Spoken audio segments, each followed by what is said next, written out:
reader, my name is Jane Austen. I wrote a book called Sense and Sensibility. There have been numerous versions of my story made on film, for the theatre, even for the musical theatre. I know about all of these, although I never received as much as a farthing for them since I've been dead for over 200 years. But now I am asked to host a version for something called the Internet, using the latest technology called artificial intelligence. Unlike the other versions, this Internet musical version requires reading and imagination, two things that my original version also demanded. So here goes. It starts with how the three Miss Dashwoods were disinherited. Not a pretty picture, to be sure. May we have the first song, please?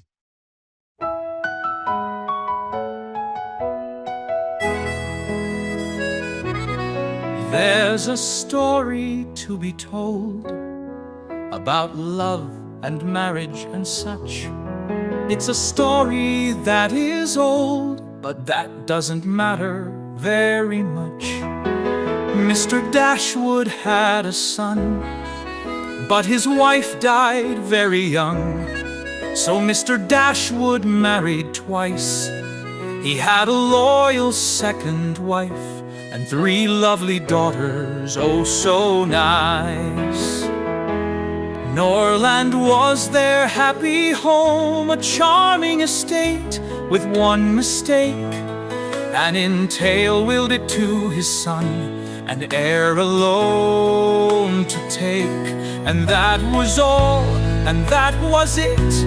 No use to shout, the girls were bit, and something must be done about it. But after many years of bliss, Mr. Dashwood felt amiss. It was serious and quick, no time to kick. His days were nixed, his time was fixed. My God, he thought, the will, it wasn't right. He tried to fight, but too late, too late, too late. It sealed his lovely daughter's fate. So a deathbed promise by his son was made, but never kept. Those lovely girls were simply left bereft, bereft, bereft. They lost their father and their home, with little hope of love and marriage on their own. Norland was their happy home, a charming estate with one mistake.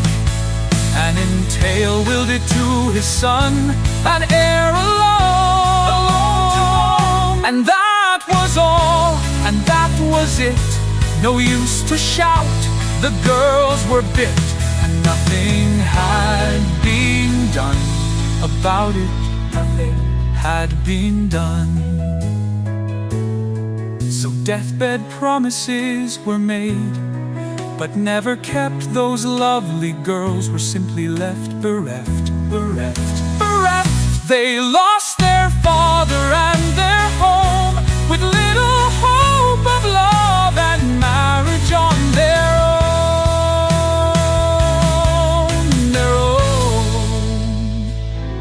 But be not sad, it all comes right, for Jane will never let us down. A wedding is the ending we will crown.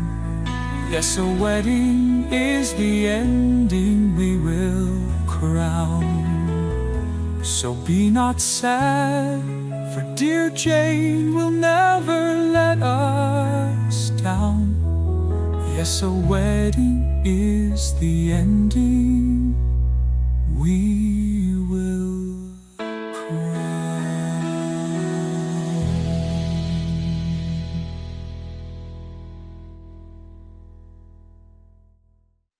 So, we have established that the 3 Miss Dashwoods and their mother are in a good deal of trouble. They have lost their home Norland to their half-brother and his rapacious wife, Fanny. A heavy blow. But just at that moment of crisis, Eleanor meets a man like no other. And soon she knows that this young man stands higher than them all. It is him.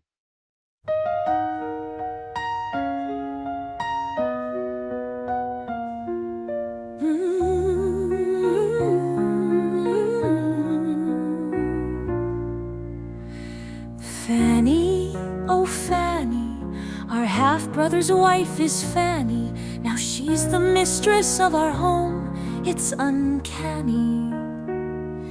She wants us to be gone, and very soon I'd say we must remove. We cannot stay. My mother cries all day and night, but what is she to do that's right? She's got Marianne, little Margaret, and Eleanor, that's me. The young Miss Dashwood's so unhappy, all three. Then, oh my God, what happened next? I didn't expect. I double-checked, it was him, the very one. How could it be that Fanny's brother was he? How was it so? I didn't know. I couldn't run. I was undone. I had to keep my secret deep. He didn't speak, so I was meek. But it was him. Yes, it was him, just as I imagined. It was him. As much as Fanny is a devil, her brother Edward is a saint. A perfect picture let me paint, not a blemish, not a taint. It's for him that I wait, for my fate, for my fate, for my fate. It is for him, for there has never been a man like him. Without a twin, he's kith and kin. I pray his heart I can win. It was him, it is him. Yes, forever it is Edward, it is him. For there has never been a man like him. Without a twin, he's kith and kin. I pray his heart I will win. It was him, it is him, it is him. Yes, forever it is Edward, it is him. It is him, it is him. Oh my God, Fanny's brother. It is him.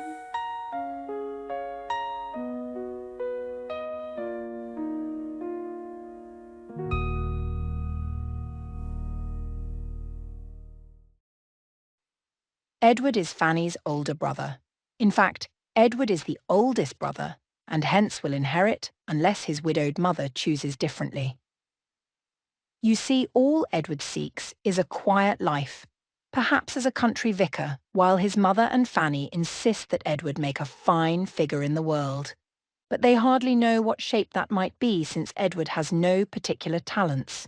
His mother is adamant that Edward must marry well, and then perhaps a seat in Parliament where Edward would be connected to the great men of the day.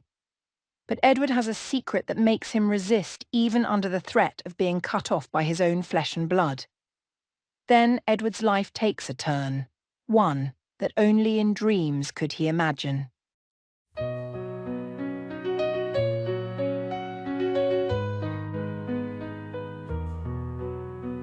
Fanny, oh Fanny, my little sister is Fanny.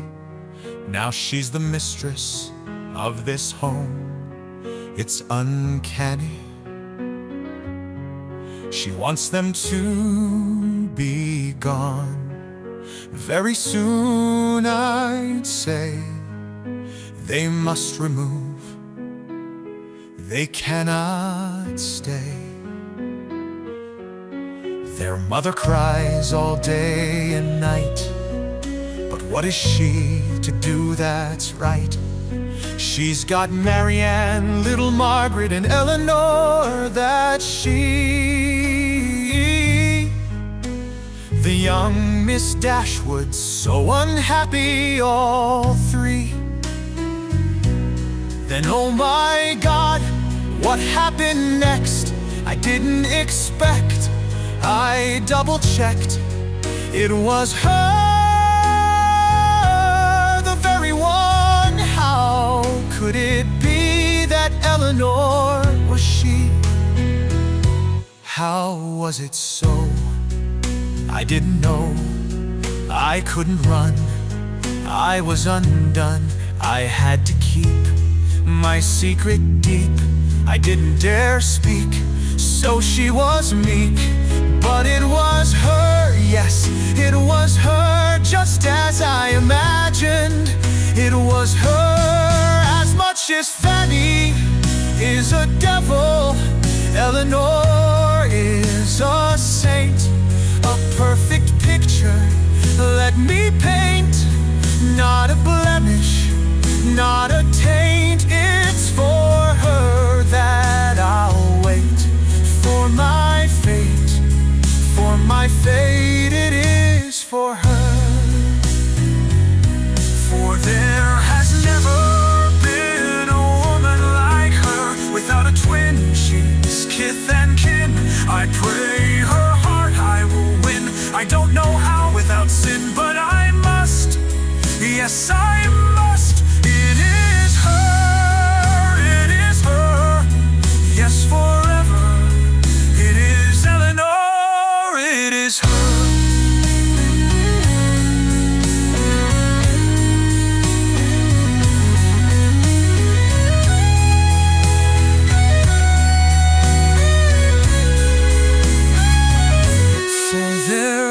Never been a woman like her. Without a twin, she's kith and kin. I pray her heart I will win. I don't know how it can happen with a secret that I carry, but it must. Yes, it must.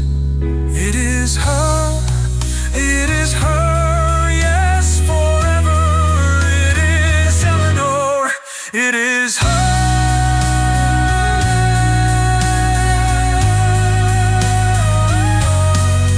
It is her, it is her. Oh my God, I must do what's right. But it is her.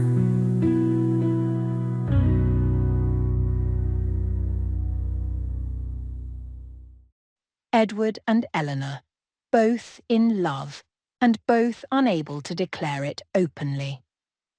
Of course, Eleanor's heart's desire is to stay close to Norland, where Edward often comes to visit his sister Fanny. But for the good of the family, Eleanor must give way and recommend to her mother an inexpensive cottage in Devonshire, offered to them by their distant cousin, Sir John. It's far from Norland, but affordable. So there they must go and start a new life. There they find Sir John, his mother-in-law, Mrs. Jennings, and his friend Colonel Brandon.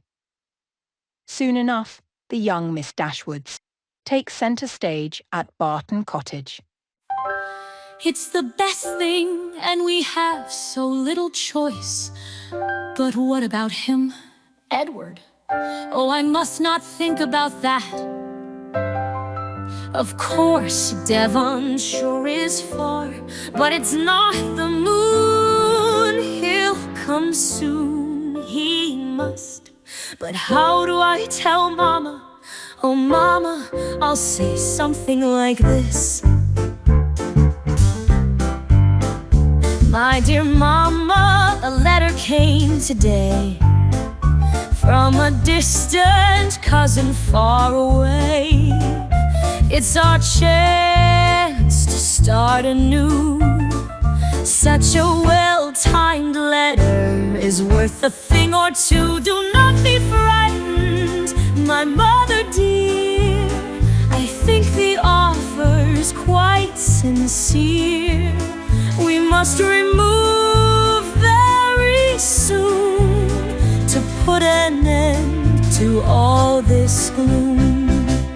It's a cottage on a hill, Barton Cottage, if you will. Oh no, Eleanor! Not a cottage. But Mama, Sir John has been so kind and nice, and nice. There's nothing like it for this price. Then of course Mama will say something like this. Oh my dear Eleanor, are things that bad? Is a cottage all that's to be had? How dreary we've become, our prospects So humdrum, Eleanor, I'm frightened and sad, and so spoiled by the things we've had. Oh, please tell me we can stay another day. We'll start tomorrow. It's such a long, long way. Of course, Mama, but look, we're going today. Look, Mama, we are on the way. Oh, what a long, long road we must travel, but we'll get there. Marianne and little Margaret, too. We're almost there.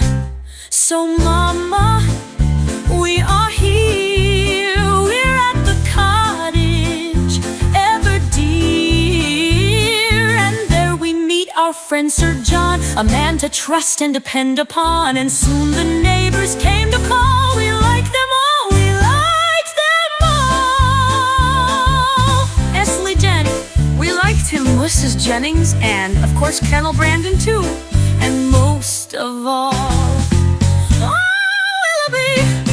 Willoughby, how could it be that so very quickly our Marianne was in love? Was he sent from above? Oh Willoughby, Willoughby, we liked him most.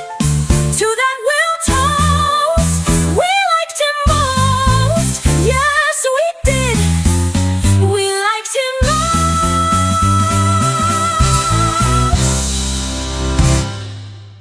So the Miss Dashwoods and their mother have come down in the world and taken up residence in the very modest Barton cottage. But they soon realise the beauty that surrounds them and the kindness of Sir John, Mrs. Jennings, and Colonel Brandon. They are often invited to dine at Barton Park, where there is much curiosity about the Miss Dashwoods' possible beaux.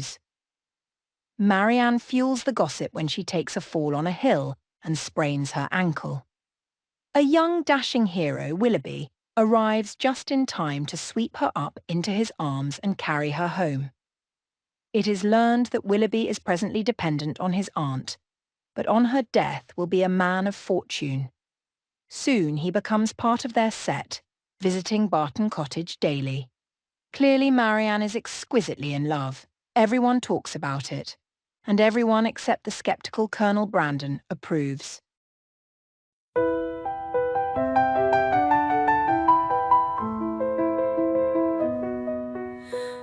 Oh Willoughby, oh my Willoughby, you're just the same as I imagined you to be. Young and bold and strong and free, you saved my life, you rescued me. I was dazed but unafraid.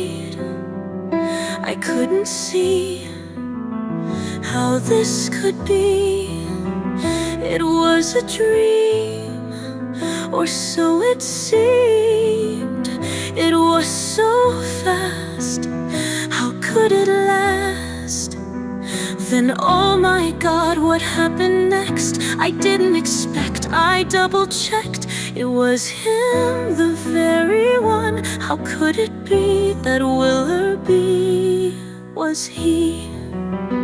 How was it so? I didn't know. I couldn't run, I was undone. My heart was gone, it was with him all along. He didn't speak, but his eyes said all. Every day he came to call. I mended fast, and that was it. To his heart I was fixed. I was his, I was his. It was him. For there has never been a man like him. Without a twin, he's kith and kin. I pray his heart I have won. There's naught to be done but to finish what's begun. For it is him, it is him, yes, forever. Willoughby is him. Oh my God, this is mad. It's like a dream we've all had. We've been swept off of our feet without promises to keep. But it is him. It is him. It is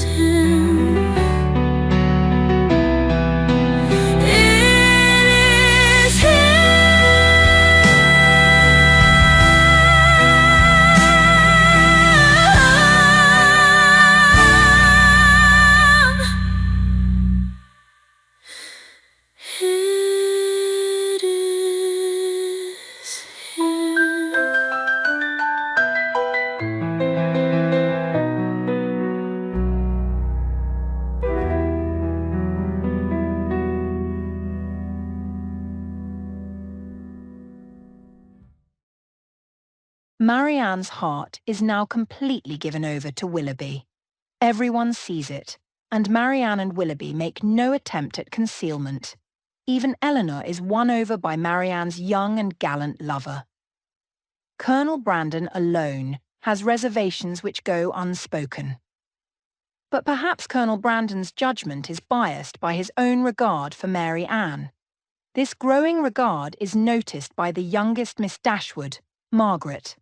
You see, Margaret has been known to talk out of turn and to speak quite candidly about private things. So young Margaret becomes the prime source of information to Mrs. Jennings and Sir John, who delight in hearing the latest news about the Miss Dashwoods, especially Eleanor's situation, as her beau is as yet unknown at Barton. Margaret keeps faith and reveals only a single letter from his name. But privately she tells her sister Mary Ann that Edward must be ill, as she conjectures that only illness would keep Edward from making a visit to Barton, being that he is practically engaged to Eleanor. My name is Margaret Dashwood. I'm 13 years old, and this is what my sister, Marianne, just said to me about telling Mrs. Jennings the whole truth about Eleanor and Edward. Margaret, she said, remember, whatever your conjectures might be, you have no right to repeat them. I know I must not tell, and I won't. But I've never had any conjectures about it. After all, Mary Ann is the one who told me that Eleanor is practically engaged to Edward. Here are the facts. Mary Ann is going to marry Willoughby. After all, she gave him a lock of her hair. That's not conjecture. I saw them. And Eleanor is going to marry Edward. Anyone can see that. And I don't know why it's such a big secret. No one pays attention to me. They won't. But I often see things they don't. I've never conjectured in my life. I know what's wrong, I know what's right. Now Colonel Brandon is in love with Mary Ann, but he's so old. Do you understand? The Colonel is reliable, faithful and strong, so strong. He'd be my choice, and I wouldn't be wrong. And then suddenly Willoughby was gone. We didn't know why, we didn't know how long. Now Mary Ann was heartbroken, I should say. She cried all night and she cried all day. Then without warning it was Edward who came in sight. Eleanor was happy, but she knew it wasn't right. He was there, but he wasn't there. He wasn't our Edward, it wasn't fair. Then we saw the ring on Edward's hand, a lock of hair enclosed in a bed. It's my sister's hair, said Edward rather loud. But Eleanor thought it hers, but she didn't know how. Now Mrs. Jennings had a daughter, Mrs. Palmer. She was like her mother, maybe a little calmer. While our cousins grew so curious and stout, the Miss Dashwoods were all they talked about.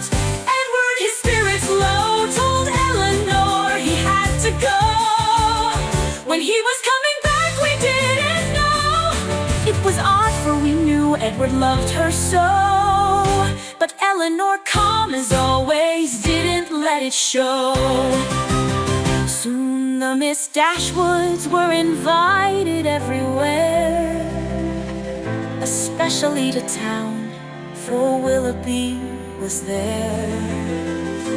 Mary Ann had high hopes of love anew, but where was Edward?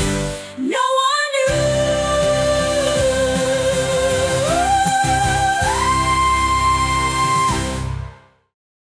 Well, with little warning, Willoughby has gone to town under the direction of his domineering aunt, with no idea if he will ever return to Barton Cottage. And, in low spirits, Edward, too, has seemed to disappear without much of an explanation.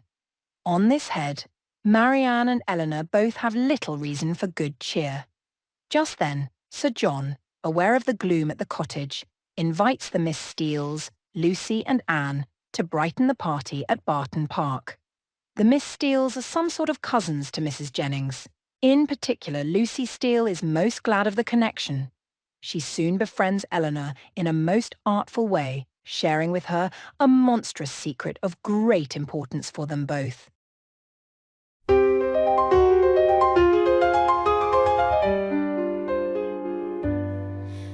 Insane, insane, the whole of it's insane. I won't believe it, I can't receive it, it's all insane. Impossible, monstrously unreal, for my Edward to be in love with Lucy Steele. Engaged indeed, it cannot be. Not Edward, no, he'd never stoop so low. And yet she seems to know so many things of Edward's life. Is it possible or impossible he'd want her for a wife? For you see, there's never been a man like him, without a twin, both kith and kin. It is him, and he would never treat me ill. Yet I must believe it, and yet I cannot conceive it. It is him, it is Edward, I love him still. 4 years engaged, so Lucy says I must know more of what she's read. She claimed he wrote her every week to keep their secret they dared not meet. Then she showed a letter in Edward's hand. I nearly died, I could barely stand. And then she showed a picture from her pocket. It was a miniature of Edward in a locket. I nearly fainted. How was it painted? Did it prove what Lucy dictated? I couldn't speak, I was too weak. And in that moment of disbelief, Lucy said I must their great secret keep. I must their great secret keep. With spinning head and buckled knees, I said you may depend upon it, please. Your secret's safe with me. Your great secret, oh my God, is safe with me.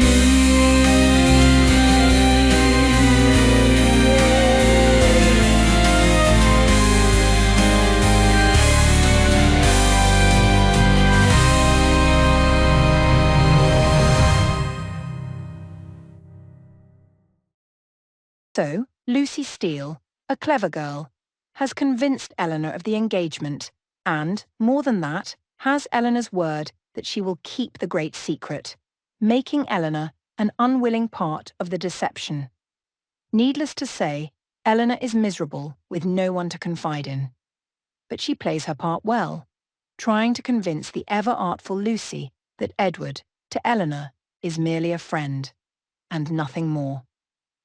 In a sense, there are 2 secrets to be kept. In the midst of this, Mrs. Jennings, an incurable but amiable gossip, insists that the older Miss Dashwoods be her guests in London. Marianne leaps at the opportunity as it is thought that Willoughby is in town. Eleanor resists, as it is also thought that Edward may appear in London too. The thought of confronting Edward is beyond Eleanor's powers, but Mrs. Jennings, meaning well, gains the advantage, and the girls go to town, one with hope and one with 2 explosive secrets. I'm off to London, and I'd love to share it. Oh, it's not far, only 3 days in a carriage. I'm sure the girls will have a monstrous good time. They'll come back to Barton, engaged and doing fine.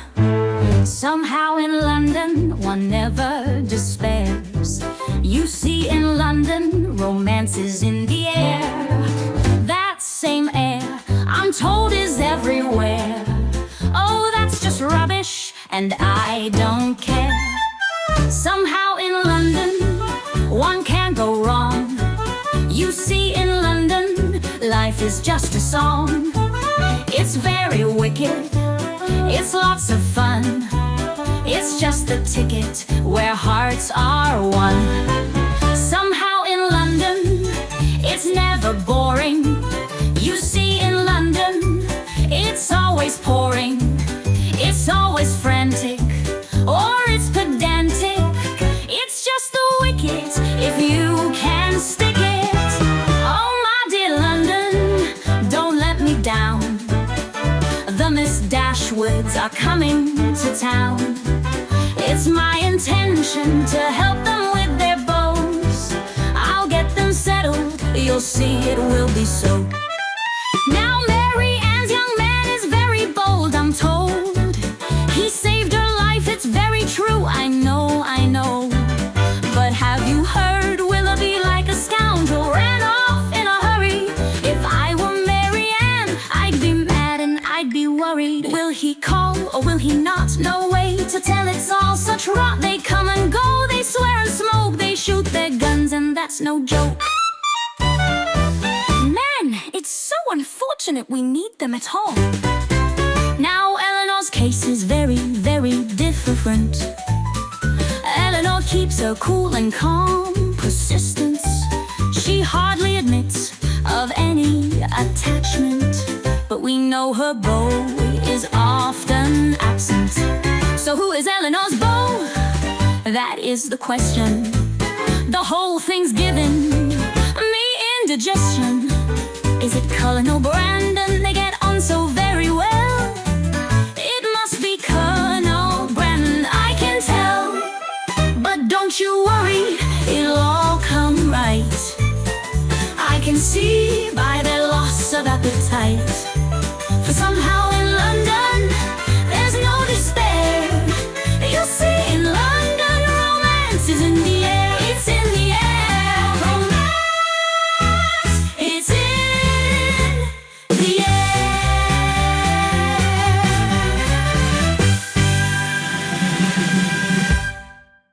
So, the Miss Dashwoods arrive in London. Mary Ann confidently sends notes to Willoughby daily, but ominously receives no replies. Her spirits rise and fall in anticipation of seeing Willoughby. Meanwhile, Eleanor, aware of Edward's secret engagement to Lucy Steele, hopes fervently not to have to see Edward at all. Mrs. Jennings goes gleefully to work, spreading gossip about the Miss Dashwoods' affairs of the heart. Finally, Mary Ann meets Willoughby at a social affair. He's a changed man, cold and withdrawn. Mary Ann takes it very hard. It is later learned that Willoughby has become engaged to Miss Grey, who has £50,000. The news is all bad, and Colonel Brandon, deeply in love, brings more of it.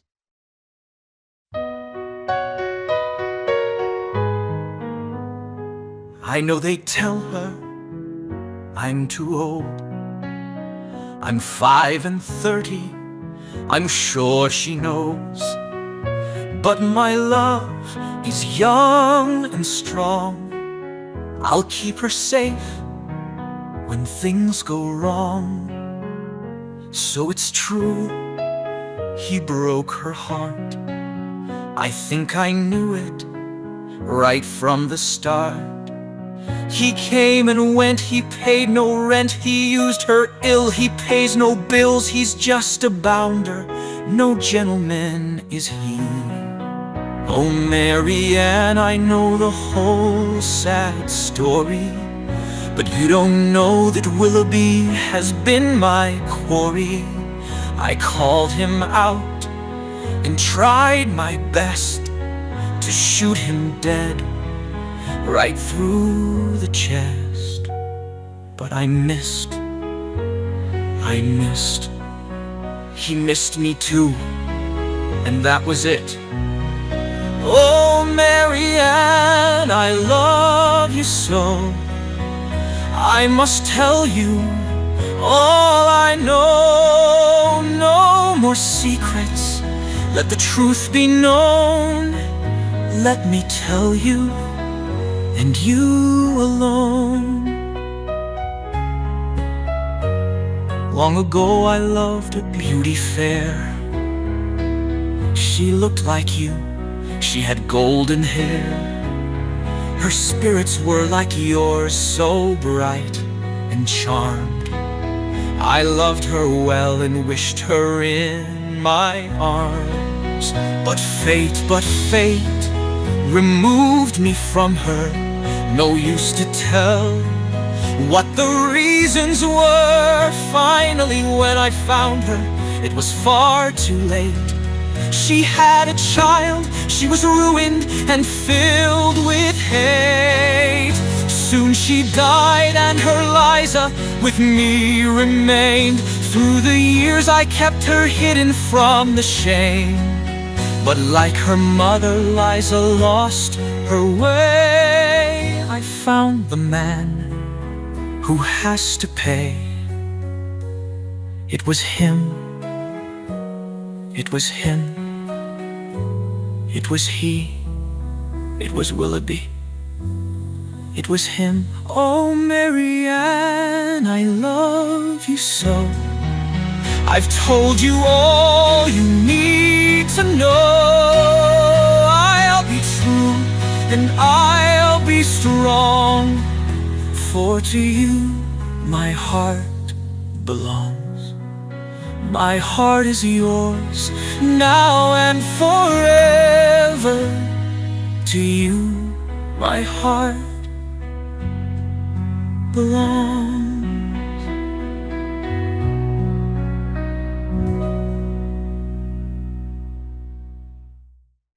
Now, the Miss Dashwoods, on the advice of their mother, continue on in London as their mother feels strongly that the gaiety of the society in London is the best place for Marianne to mend her broken heart rather than the seclusion of Barton Cottage.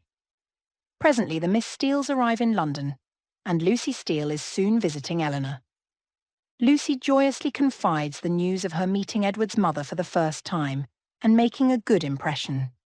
Eleanor is mortified, but must act her part as a disinterested confidant. Just at that moment, quite unexpectedly, and to everyone's embarrassment, Edward is announced, and Lucy, Edward, and Eleanor are thrown together in the same room.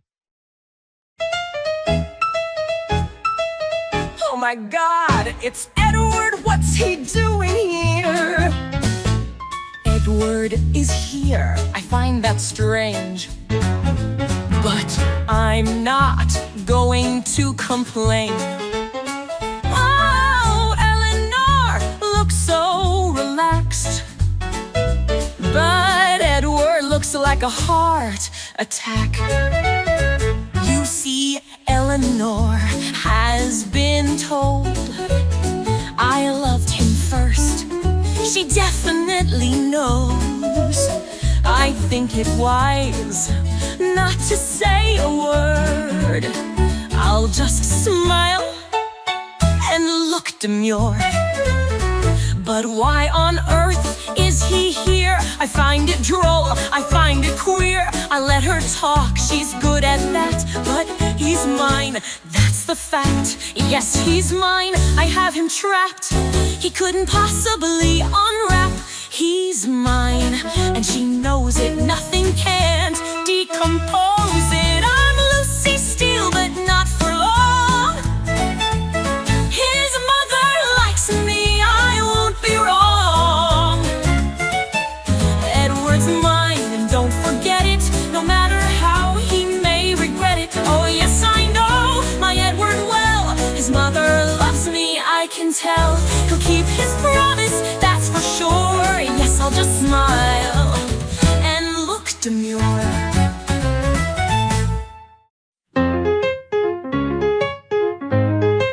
Oh my God, it's Edward.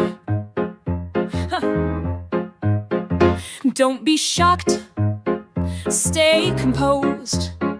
He doesn't know that I know that he knows. He doesn't think that Lucy could have told. They've kept it secret, complete control.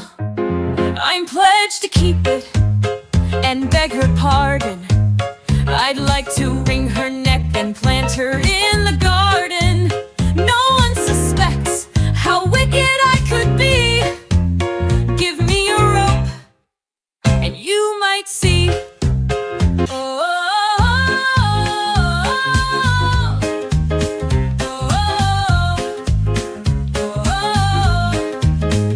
oh, these wicked thoughts while my brain's been frying.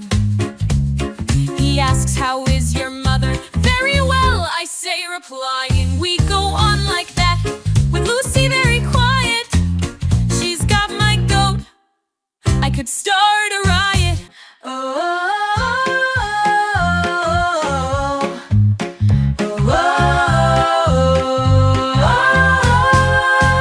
Edward looks befuddled, absolutely shocked. It's really quite amusing. I wish I could unlock. She's not his type, I see that clearly. If she'd jump into a lake, I'd love her dearly. Oh,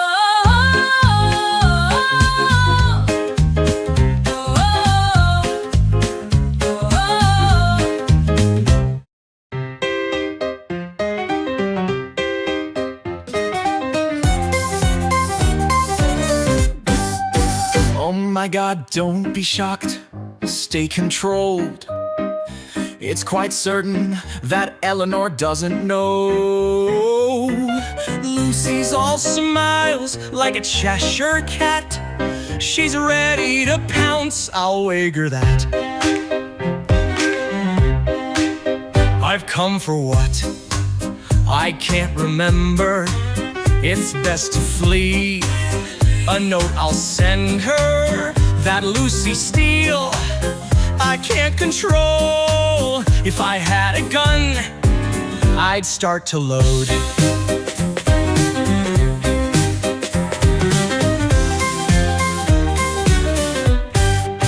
Oh, wicked thoughts, so unbecoming. Miss Dashwood, how is your sister? I said, humdrumming. Very fine was the brief reply. Lucy smiled and batted her eyes. Then I stood up to make my way. Lucy got up too, she couldn't stay. But I walk her home, no less, no more. Then suddenly, Mary Ann came through the door. Oh, Edward, she said, please don't go. It's been so long, we've all missed you so. Going so soon, this must not be. Don't you have time for a cup of tea? I groaned, I creaked, I croaked, I swore. I fought hard to find the door. How I got away, I can't record. The memory's gone, thank the Lord. Then, after this unfortunate meeting, something worse. The great secret of Lucy's engagement to Edward is finally out. The ceaseless gossip had ferreted out the truth. Was it Mrs. Palmer? Or was it Mrs. Palmer's doctor? Or Mrs. Jennings herself? Well, it hardly signifies. The result is that Edward has refused to break his engagement despite his vindictive mother, Mrs. Ferris, demanding that Edward marry a Miss Morton with £30,000. Edward refuses, and as a matter of conscience, stands by his engagement to Lucy, no matter the cost. Mrs. Ferris is furious. Pushed over the brink, she dismisses Edward forever from her notice and immediately settles the whole of the estate on Edward's younger brother, Robert Ferris, as the heir. The news of this permanent rupture is carried to Eleanor, Mary Ann and Mrs. Jennings by the Miss Dashwood's ever-condescending half-brother, John.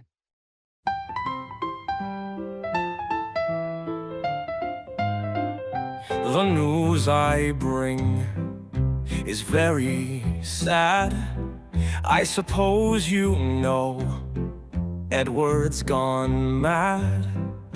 And like an angel, Fanny's borne it all with fortitude and without gall. I'll tell you this, he's made his bed.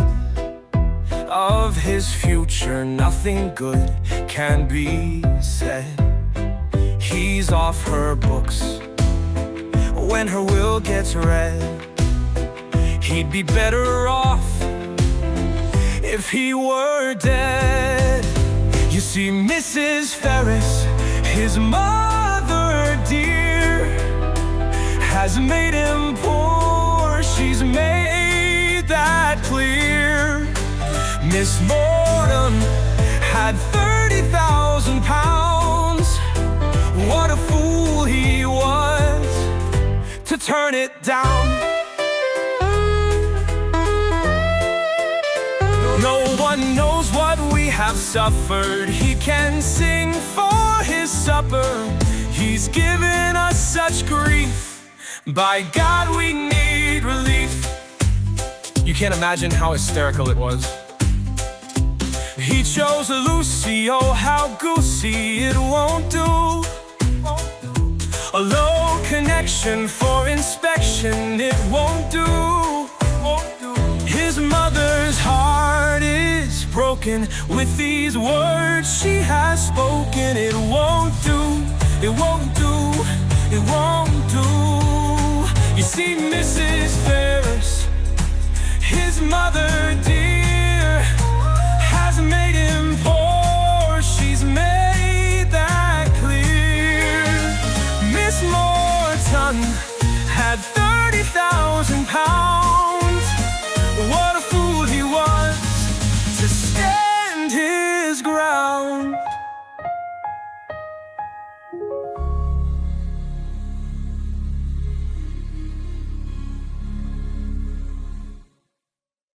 So, at last Mary Ann has learned the truth regarding Edward, and she shares fully in the unhappiness of Eleanor. London hardly seems a place for romance. Unexpectedly, Colonel Brandon calls on Eleanor. He tells her that he wishes to be of service to Edward, believing that Edward has been unjustly treated. There is an opening at Delaford for a vicar. The living could be Edward's, if he wishes. The Colonel explains that he feels it best that Eleanor, and not himself, inform Edward as a matter of delicacy. Eleanor, without understanding the delicacy but trusting Colonel Brandon, agrees to undertake the commission.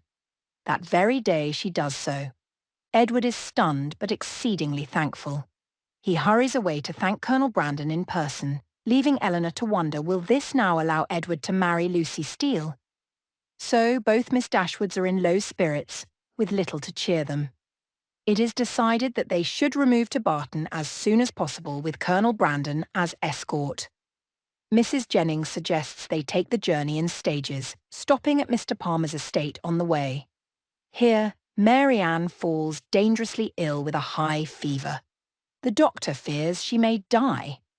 Eleanor is overcome with anxiety. Colonel Brandon frantically seeks some employment or go mad. It is decided that the Colonel will ride, with all due haste, to Barton and bring Mary Ann's mother back with him.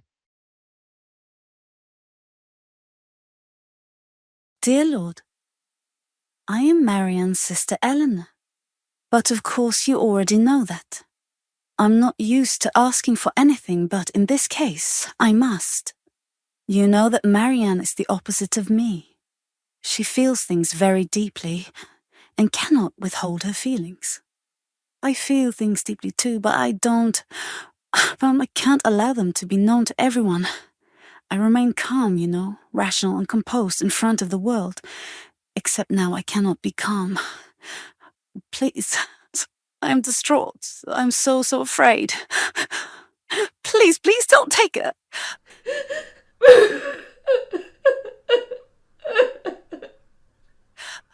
I cannot go on without her.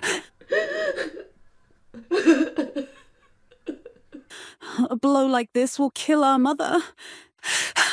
Please, oh please, dear God, let her live. Eleanor's prayer is granted. Mary Ann passes the night quietly, and in the morning, the crisis is over. Her mother arrives having travelled at speed all night, faithfully attended by Colonel Brandon, who, while on the journey, unburdens his heart to Mrs. Dashwood. But now there must be a period of rest, and what better place than the seclusion of Barton Cottage? And so the Miss Dashwoods return home, and life goes on. Colonel Brandon calls daily, and gradually Mary Ann is more and more accepting of his attentions and regard. But will this lead to marriage? Not everyone is convinced. I'm off to Barton, no time to spare. So much has happened, let's clear the air. The young Miss Dashwoods, where do I start? I can't believe it, two broken hearts. First Miss Eleanor, I hear she's lost her beau. You know Miss Margaret gave us an F from the name she knows. Well, here is an F. Mrs. Ferris has two sons, but Edward's been cut off. That's no fun. Oh, that's the Ferris scandal, and they tried to keep it quiet, I hear. It was a secret engagement for many, many years. Listen to me, I'm sure it was all mixed up with that Lucy Steele. I know, I think, will I say this? Off with her head, that little minx. So F is Edward Ferris, we now know. He's our man, all right, he's Eleanor's beau. But she can't have him, it just won't do. Lucy got there first, and he's true blue. Now on the quiet, we've heard about Miss Mary Ann. She's resting at the cottage, the Colonel's near at hand. Of course he's too old, but they're the best of friends. I hear he's always there, on that you can depend. I tell you truly that she almost died of a broken heart. I was so angry I could rip that villain Willoughby apart. But oh no, no, let's not say the wicked name anymore. Oh no, no, no, there's been far too much idle talk and gossip on that score. Oh yes, Mary Ann was all the talk this year. She gave us such a turn, the little dear. So is the Colonel to be our man when he's 3 and 90? Is that the plan? Oh, it won't do. The Colonel's not the man. There'll be someone new, someone truly grand. But I was wondering if we get the chance. Is Miss Margaret old enough to dance?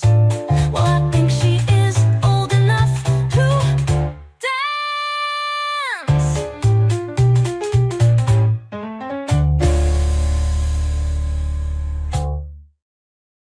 Mrs. Jennings has it wrong. Colonel Brandon eventually, with patience and a loving heart, will be the man. Meanwhile, Eleanor tends the garden and waits for any news of Edward's marriage. Finally it comes. One of the servants reports that Mrs. Ferris has been seen in the village. Indeed, the servant recognises that it is Lucy Steele that is now to be called Mrs. Ferris. Eleanor retires to her room and privately grieves all over again for what she has lost forever. A few days later, Eleanor has recovered enough to be outside taking some air when Margaret cries out, "It's Edward!" And presently, a man on horseback is seen to be approaching. The man is Edward. Eleanor says, "I will be calm. I will be mistress of myself."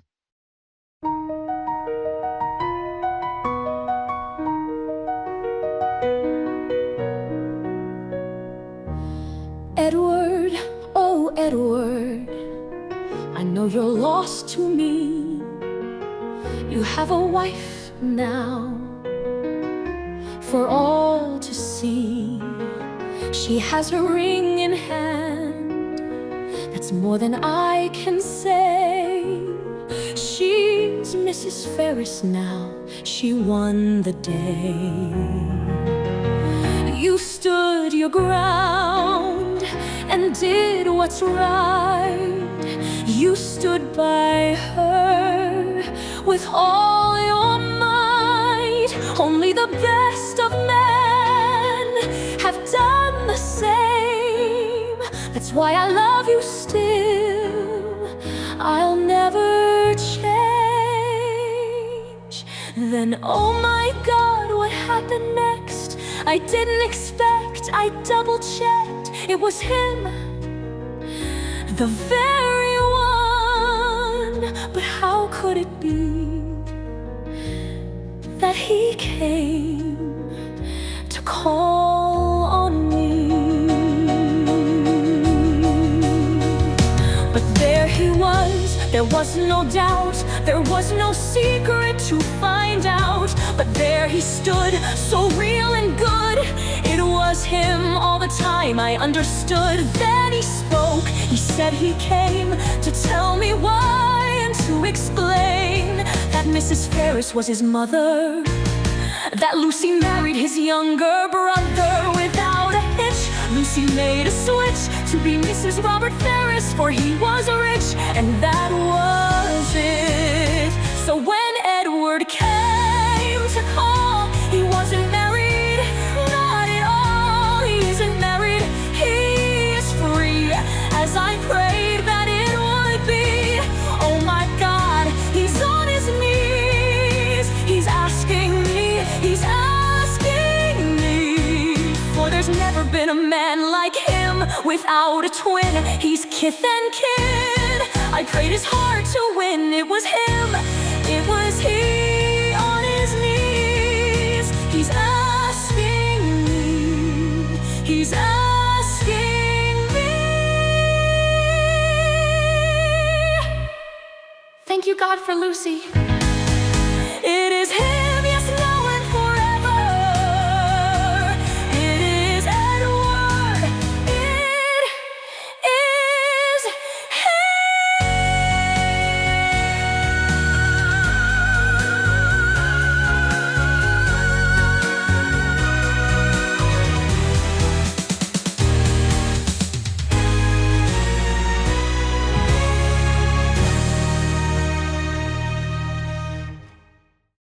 So our story ends here. Most everyone is happy, including Lucy, who has come up in the world. Likely that was all she ever wanted. So, as promised, there is a wedding, actually two. And we must also mention that Margaret has reached an age highly suitable for dancing. And one other thing, it was known that Willoughby could never hear of Mary Ann's happy marriage without a pang. Thank you for watching. For somehow in London, there's no despair.